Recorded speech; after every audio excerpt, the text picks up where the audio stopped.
Hello and welcome back to your own YouTube channel it's for Hindi 1 to 1। आज के video में हम बात करने वाले हैं ट्रांसलेशन एंड सेंटेंस इंप्रूवमेंट की।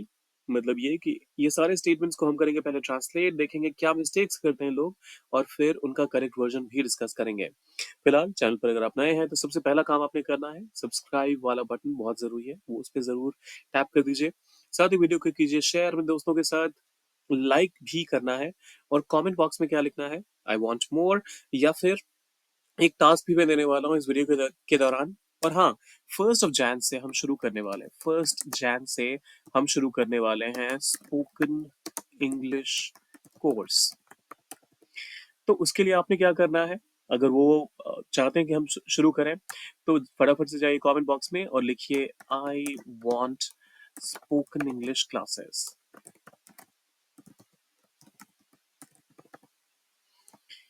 ठीक है, I want spoken English classes ये लिखिए कमेंट बॉक्स में।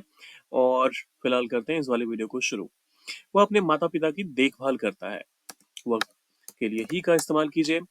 देखभाल करने के लिए टेक केयर का इस्तेमाल होता है, यहाँ सिंगुलर वर्ब है तो ही टेक केयर्स अपने माता पिता की, तो he take cares about his mother and father. Correct है? Of course not. आप में से बहुत सारे लोगों को मिस्टेक्स पता चल भी गई होंगी, और सारे मिस्टेक्स को एक बार फटाफट से आइडेंटिफाई करते हैं। सबसे पहले तो ही, इसमें कोई मिस्टेक नहीं है, वर्क के लिए आप ऑब्वियसली ही का ही इस्तेमाल करेंगे। ध्यान रखना या फिर किसी का भी देखभाल करना, किसी की भी देखभाल करना, उसके लिए आप टेक केयर का तो इस्तेमाल करते हैं। लेकिन जब कभी भी फ्रेजल वर्ब, कोई सा भी फ्रेजल वर्ब हो, उसमें जो आपका वर्ब वाला सेगमेंट होता है, आप उसके साथ एस या फिर ईएस लगाकर उसे बनाते हैं सिंगुलर। टेक केयर में केयर से आपको कोई फर्क नहीं पड़ना चाहिए कि इस वर्ड में कोई एस या ईएस लगाकर कि उसको हम सिंगुलर या फिर पास्ट बना दें, ऐसा नहीं होता। तो he takes care is the correct version. फिर आता है अबाउट। टेक केयर के साथ हमेशा एक फिक्स्ड प्रपोजिशन आता है which is of. So he takes care of अपने, हिज, इसमें कोई गलती नहीं है, हिज का तो सही इस्तेमाल हुआ है।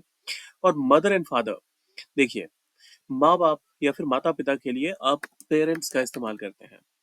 सो he takes care of his parents. अगर आप मम्मी के बारे में अलग से बात करते हैं और पापा के बारे में अलग से सेंटेंस में बात करते हैं, तो वैसे केसेस में मदर एंड फादर अलग अलग सेपरेटली सेंटेंसेस में कोई दिक्कत नहीं है। लेकिन माता पिता जब एक साथ, जब इनको कहना हो, तो उसके लिए हमेशा पेरेंट्स का इस्तेमाल कीजिए, मदर फादर ये अप्रोप्रिएट नहीं है, बड़ा ही अटपटा भी लगता है सुनने में। तो हमारा फाइनल स्टेटमेंट बना, वो अपने माता पिता की देखभाल करता है, he takes care of his parents. फिर आता है हमें हर परिस्थिति का सामना करना पड़ता है। सो हमें वी करना पड़ता है, सेंस ऑफ कंपल्शन है, सो वी हैव टू। अब हर परिस्थिति का सामना करना, तो सामना करना जब भी होता है तो उसके लिए आप फेस का इस्तेमाल करते हैं। So we have to face with हर परिस्थिति, every situations. We have to face with every situations. चलिए, ये तो हो गया इनकरेक्ट वाला पार्ट। अब इसका करेक्ट वर्जन भी लिख लेते हैं, लेकिन पहले कर लेते हैं इसे हाईलाइट। हाँ, देखिए, हमें वी, इसमें कोई गलती नहीं है। अब जब आप आपने यहाँ पर वी कह दिया, तो इसके बाद आप कहेंगे हैव टू, करना पड़ता है, सेंस ऑफ कंपल्शन, इसमें भी कोई दिक्कत नहीं है। सामना करने के लिए आप फेस का इस्तेमाल करते हैं, इसमें भी कोई दिक्कत नहीं है। लेकिन इस केस में, वैसे फेस विथ एक करेक्ट फ्रेज है, लेकिन इस केस में फेस विथ का इस्तेमाल करने की जरूरत नहीं है। वी हैव टू फेस, और उसके बाद एवरी, जब आप कहते हैं तो एवरी के बाद कभी भी प्लूरल का इस्तेमाल नहीं होता है, तो एवरी सिचुएशन का ही इस्तेमाल होना चाहिए। एक और एग्जाम्पल के माध्यम से आप इसे बेहतर समझ पाएंगे। जब आप कहते हैं हर छात्र कक्षा में बैठा है, सो एवरी स्टूडेंट्स नहीं कहेंगे आप इस केस में, every student is sitting in the classroom या फिर in the class. So every students नहीं कहते। ठीक वैसे ही एवरी सिचुएशंस का कोई मतलब, सिचुएशंस करेक्ट वर्ड है, होता है ऐसा, लेकिन एवरी के बाद सिचुएशंस कभी नहीं होगा। अगर यही यहाँ पर ऐसा कहा जाता कि हमें कई परिस्थितियों का सामना करना पड़ा, सो विथ मेनी सिचुएशंस, फिर वो सही था। लेकिन यहाँ पर एवरी सिचुएशंस या फिर एवरी के साथ कभी भी प्लूरल का इस्तेमाल गलत है। मैं नहीं जानता कि वो ऐसा क्यों करता है। मैं नहीं जानता। मैं जानता हूँ, आई नो। मैं नहीं जानता, आई डू नॉट नो। मैं नहीं जानता कि वो ऐसा क्यों करता है, दैट वह करता है, ही डज। क्यों करता है, why does he do ऐसा, this। करेक्ट है। अब इसको करते हैं हाईलाइट और फिर देखते हैं इसमें मिस्टेक क्या है। मैं नहीं जानता या मुझे नहीं पता, आई डोंट नो या फिर आई डू नॉट नो, इसमें कोई गड़बड़ नहीं है। अब देखिए दैट और वाई एक साथ इस्तेमाल होने की जरूरत नहीं है, इस्तेमाल करने की जरूरत नहीं है। दैट को अगर हम कंजंक्शन के तौर पे देख रहे हैं तो वो वही काम यहाँ पर वाई भी कर रहा है, कहीं ना कहीं वो दोनों सेंटेंसेस में एक लिंक जोड़ने की कोशिश कर रहा है। नो और वाई आपस में कनेक्टेड है, तो इसी वजह से वाई का इस्तेमाल आप डायरेक्टली कीजिए। दूसरी चीज, embedded questioning pattern, why does he do this, यहाँ पर इसको इंटरोगेटिव बनाने की जरूरत है नहीं। आपका सेंटेंस अगर पॉजिटिव या नेगेटिव से शुरू हुआ तो ये मिडवे जाकर इंटरोगेटिव नहीं बनेगा, तो इस वजह से आप कहेंगे why he does this. I don't know why he does this, ये हुआ हमारा करेक्ट वर्जन। मैंने उससे पूछा कि वह क्या कर रहा है। मैंने उससे पूछा, आई आस्क्ड हिम कि दैट वह ही क्या कर रहा है, so what is he doing. अब देखिए यहां पर सिमिलर पैटर्न पे मिस्टेक है, लेकिन टेंस टेंस इनकंसिस्टेंसी की वजह से भी एक प्रॉब्लम आ रही है। तो इन दोनों को कीजिए फिक्स और इसका करेक्ट वर्जन आप डालिए कमेंट बॉक्स में। मैंने उससे अपनी गलती की, सॉरी, उसने अपनी गलती के लिए माफी मांगी। उसने माफी मांगी, ही अपोलोजाइज्ड।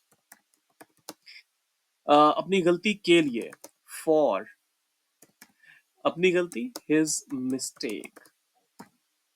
अब अगर आप ये सोच रहे हैं कि इसमें क्या गलती है, तो बॉस इसमें कोई गलती है ही नहीं।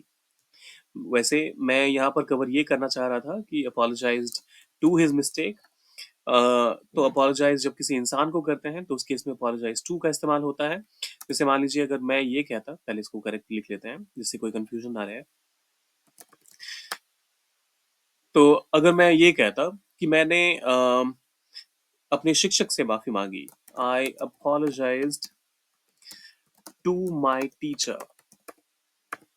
तो जब इंसान से माफी मांगी मांगी जाती है तो उसके लिए टू का इस्तेमाल करते हैं, लेकिन जिस कारण से माफी मांगी जाती है उसके लिए आप हमेशा फॉर का इस्तेमाल करते हैं। फॉर एग्जाम्पल, ये तो एक हो ही गया अपनी गलती के लिए। अगर हो, मान लीजिए कुछ ऐसा कहना हो, ही अपोलोजाइज्ड, उसने माफी मांगी फॉर बीइंग लेट। लेट होने के लिए उसने माफी मांगी, देर से आने के लिए उसने माफी मांगी, सो ही अपोलोजाइज्ड फॉर बीइंग लेट। तो फिर से यहाँ पर सिचुएशन है तो फॉर, और इंसान है तो टू। इस चीज का हमेशा ध्यान रखिएगा। मैंने उसे अच्छे तरीके से समझाया कि वह गलत कर रहा है। मैंने उसे समझाया, आई एक्सप्लेन्ड टू हिम वेल। मैंने उसे अच्छे तरीके से समझाया, एक्सप्लेन टू हिम वेल, कि वह गलत कर रहा है, that he is doing wrong. Correct है? Of course not. पहले हाईलाइट करते हैं फिर देखते हैं इसमें मिस्टेक क्या। अच्छा, ये स्पेलिंग मिस्टेक की बात नहीं कर रहा मैं, वो तो टाइपो एरर है। चलिए करेक्ट वर्जन देखते हैं इसका। आई एक्सप्लेन्ड टू हिम, बिल्कुल सही है, इसमें कोई दिक्कत नहीं है।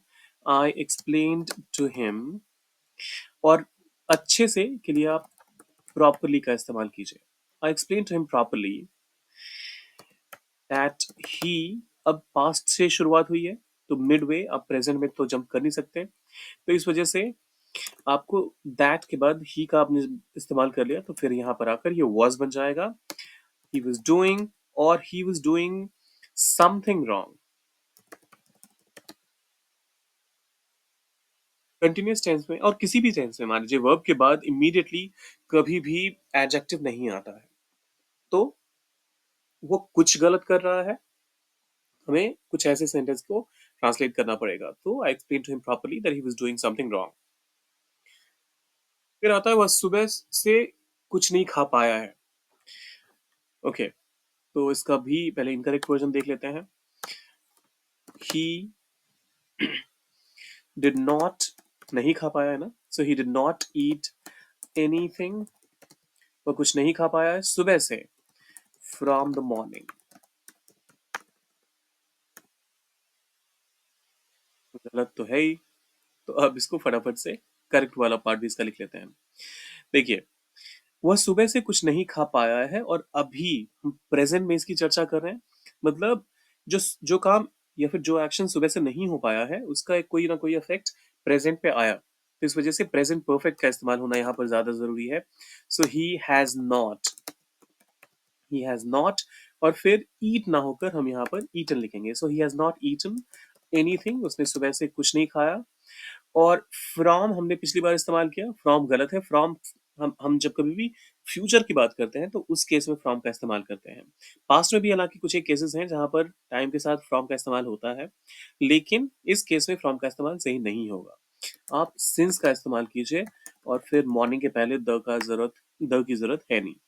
सो he has not eaten anything since morning. तो ये हुआ हमारा फाइनल स्टेटमेंट। अब आपके लिए क्या काम है, फटाफट से जाइए कमेंट बॉक्स में और इस वाले स्टेटमेंट का जो करेक्ट वर्जन होगा, I asked him that what is it doing, इसका ट्रांसलेशन मतलब इसका करेक्ट वर्जन डालिए कमेंट बॉक्स में।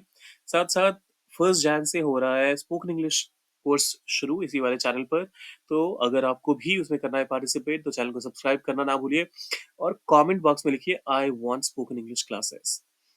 साथ ही लाइक शेयर कमेंट सब्सक्राइब सब करके जाइएगा। मिलते हैं जल्दी।